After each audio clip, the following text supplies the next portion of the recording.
Birleşen Ştatlaryň Döwlet Sekretary Antony Blinken 28 fevralda Gazagystanyň paýtagy Astana şäherine sapar edip Amerika Aziýa ýurtlarynyň daşary işler ministrleri bilen duşuşdy. Bu duşukda Türkmen wekiliýetine Türkmenistanyň baş diplomaty Raşid Meryadow ýol başçylyk etdi. Abaşanyň Döwlet Sekretary ministrler duşugynyň çäklerine Sewit ýurtlarynyň daşary işler ministrleri bilen şol sany türkmen kärdeşi bilen aýry başga duşuklary geçirdi. Döwlet Sekretary Antony Blinken C5 goşmak bir ministrler duşugynyň çäklerine şu gün Türkmenistanyň daşary işler ministri Raşid Meryadow bilen duşuşdy. Sekretar Blinken Türkmenistanyň öýdük tüýarlylygyna, garaşsyzlygyna we territorial bütünlüğüne Birleşen Ştatlaryň goldawyny notady. Hem de 30 ýyldan gowrak bolan ABŞ Türkmenistan gatnaşyklaryny mübarekletdi. 28 fevralda Döwlet Departamentiniň metbuat sekretary Ned Price'ın çap eden beýanatyny aýdylýar. Türkmenistanyň daşary işler ministrligi ABŞ we Türkmenistan wekiliýetleriniň Astanadaky duşugy barada heniz beýanat çap etmedi. Iki lider klimat krizisi, howpsuzlyk we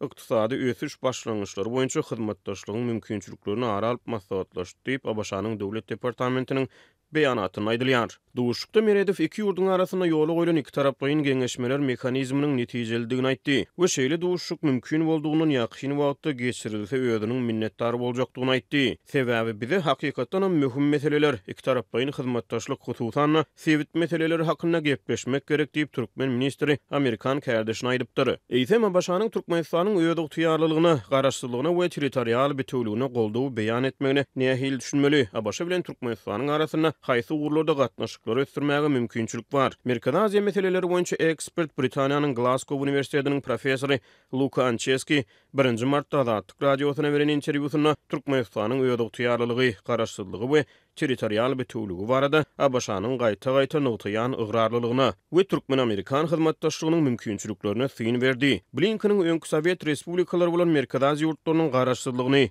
we öýdük tüýarlylygyny ýene bir gedek nogtamagy Russiýanyň post-Sowet Ukrainada esassız çöldüşini dowam etdirýän wagtlaryna gawat gelýär. Galy bersede Blinkeniň Sewit'a malaşyrýan sapary Russiýanyň Ukrainadaky esassız agresiýasynyň 1-nji ýyl dönüminiň ýygyna gawat gelýär. Well, I think that as usual we need to separate the rhetoric from the reality. Menim pikirimçe adat bolşaýaly biz retorikany reallykdan tapawutlandyrmaly.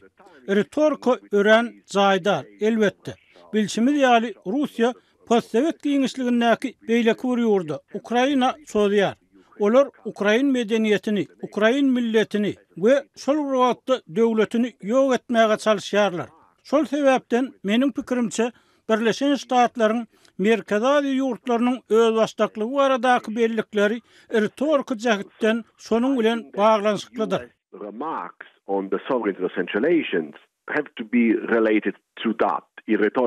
Diýip ekspert aýtdy. Türkmenistanyň hökümeti Moskwa Ukraina goşun girdili bäri Birleşen Milletler Guramatynyň baş assambleýasyna Russiýanyň agresiýasy ýadgyrylyp geçirilýän ses-berişlikleri gatnaşmaýar. Birleşen Ştatlaryň Döwlet Sekretary Antony Blinken Russiýanyň Ukraina goşun girdimeginiň ýygyny 2020-nji ýylyň 28 fevralyna Amerika Aziýanyň baş diplomatlary bilen video aragatnaşyk arkaly duşuşyp Rus çöldüşini ýadgyrypdy. Türkmenistanyň daşary işler ministri bu duşuga gatnaşmany. Munyň ýygyny 2020-nji ýylyň 2 mart aralygyna ABC-nyň we Türkmenistanyň wekiliýetleri video aragatnaşyk arkaly iki taraplyň syýasy geňeşmeleri geçirdi. Bu duşukda hem ABC wekiliýeti Russiýanyň Ukraina esassız çöldüşini ýadgyrmagyň ähmiýetini notady. Amerika Aziýa meseleleri boýunça ekspert Luka Ancheski Azatlyk radiosu bilen söhbetleşikdi.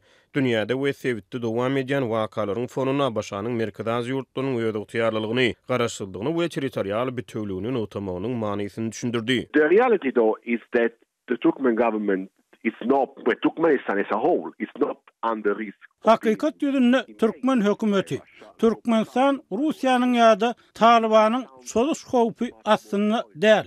Şol sebäpden Birleşen Ştatlaryň bellikleri awanyan takyk howp barada däl retorika ähemliýaly bolup eşdilýär. Referring to a specific condition of threat. Türkmen hökümeti hususan soňky bir ýylyň dowamyna Russiýanyň awtoritar hökümeti bilen syýasy we sowda ykdysady guruldy we beýlik pudoklary hyzmatdaşlygy artdyrdy. Türkmenistanyň awtoritar hökümeti hem edil Russiýaly öz raýatlarynyň hukuklaryny ezmekde, insan hukuklaryny depelemekde berk tanqid edilýär. Ekspertiň ynanjyna görä türkmen halky häkimetleriň baskylamalaryndan has köp ejir çekýär. ABC resmiýetleri Türkmen hökümetiniň wekilleri bilen duşuşyklarda ýurdun öýdük tüýarlylygyna we territorial bütünlügine goldaw beýan etmeli bolýar. So it seems to me that the US has to use a kind of rhetoric. Birleşen Ştatlar şeýle retorikany ulanmaly bolýar. Ýöne hakykat ýüzünde olar awtoritarlyk wagtda megerem Russiýa bilen deň derejede awtoritar hökümet bilen gepleşýärler. Probably as bad as Russia in those terms. Deyip Lukan Çeski aýtdy. Medvedew Blinken bilen duşukda Türkmenistan bilen Abaşanyň arasyna iki taraplyň geňeşmeleri gysgaly geçirmegiň zerurdygyny notady. We möhüm meseleler gepleşmek gerekdiýdi. Eýsem Türkmen hökümeti hususan daşary siýasat, insan hukuklaryny we demokratik gymmatlyklary götergileýän Abaşa bilen haýsy gurlarda hyzmatdaşlyklary giňeldipler. Abaşanyň döwlet departament Türkmen wekiliýeti bilen Astanada geçirilen duşukda howanyň üýtgemegi, howpsuzlyk we ykdysady ösüş başlangyçlary ýaly gurlaryň ara alyp maslahatlaşylyny aýtdy. Merkezi Aziýa meseleleri boýunça ekspert Lukan Çeski Azatlyk radiosyna beren synyny käbir gurlarda iki tarapyň gatnaşyklary giňeltmäge mümkinçiliklerini bardygyny, ýöne Türkmenistanyň hökümetiniň awtoritar gün tertibiniň Abaşa bilen hyzmatdaşlyklaryň giňeldirmegini bökdüýändigini aýtdy.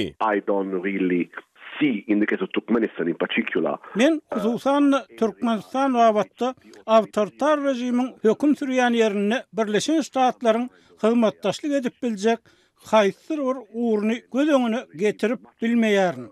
Some kind of area in which the US could cooperate. Deyip ekspert aýtdy. Abaşanyň döwlet sekretary Antony Blinken Gazawstanyň soň beýleki bir Merkezi Aziýa ýurduna Özbegistana sapar edýär.